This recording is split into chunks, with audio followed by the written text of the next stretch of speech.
Seldom is there a contemporary writer with whom I feel my own soul resonating, but Stephen Fry is just marvellous. Out of all of these books, I have read just 2 of them so far, so I'll start with those ones. And the first one is Lawrence's Lady Chatterley's Lover. This was, of course, once upon a time in the 1920s, banned for being too raunchy. I have to say, having read it, it was a really nice story about Connie Chatterley, who her husband is disabled and she's not really getting physical fulfillment. And she goes on a kind of personal journey as well as a literal journey to discovering what she wants from that and what she wants to do with her own body and as a woman. And honestly, it's not raunchy in the slightest. For today, as a contemporary text, compared to the likes of 50 Shades of Grey, it's placid. It's, you know, it's Harry Potter compared to 50 Shades of Grey. But back then I can see why certain chapters would have been deemed unsuitable. But I really liked it as a story, as a narrative. I thought it was definitely worth reading, and it's one that I would definitely recommend. The second of the 2 that I've read is actually one of the greatest, most inspiring books I've read in a very long time. This is the Fry Chronicles by the wonderful Stephen Fry.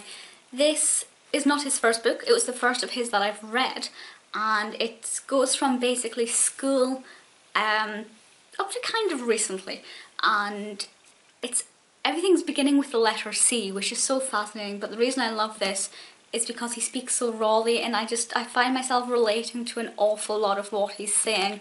In the bits to which I cannot relate, I find really inspirational and really inspiring, and it really lifts my spirit. And his writing style is just so gorgeous, and I cannot wait to read more of his. And then, as soon as I finished that, I rushed to the library and got More Fool Me, which will be the second but not the last of Stephen Fry's books that I've read. Completely off topic, I have a ticket to see him at the end of the year at a talk he's doing about his next book. The ticket price includes the book. It's going to be wonderful. But first of all, I will read this, and this is one of the ones that I think is the most popular of his. The rest are all a bit higgledy-piggledy, miscellaneous. The first one I got because the title sounded mental, and then I read the description, and yeah, this is The Hollow Chocolate Bunnies of the Apocalypse by Robert Rankin. And a small bit on the back says, one by one, the old rich nursery rhyme characters are being brutally slaughtered. I won't read you any more than that. But what sounds more amazing than that? It just looks incredible, it sounds fantastic. I hope the writing style is to my taste.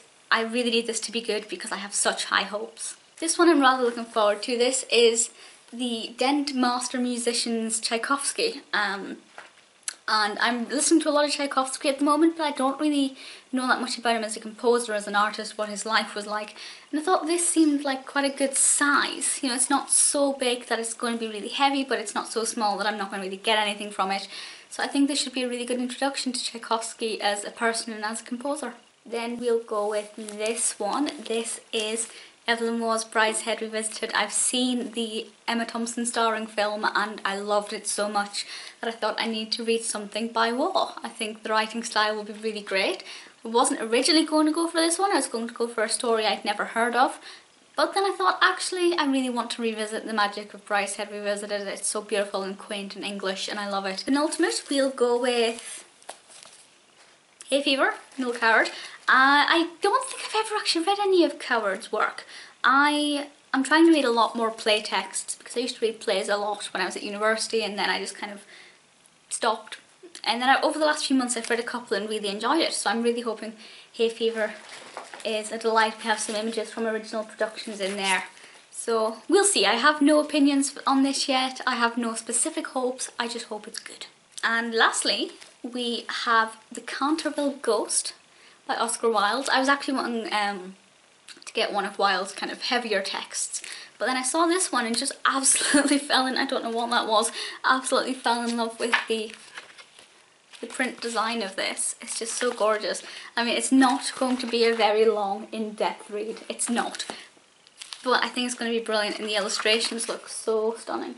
So if you've read this, let me know what you think of it, spoiler free. But yeah, as an Oscar Wilde fan, I think I'm going to enjoy it. I'm so blessed to have such a brilliant local library. I am of course looking forward to the Stephen Fry one the most, and then I'm kind of really keen to read the Robert Rankin one and see just what that's all about. If you've read any of these, I would love to know what you think of them, and of course suggestions for books you think I'd like, always welcomed, and I will speak to you all soon.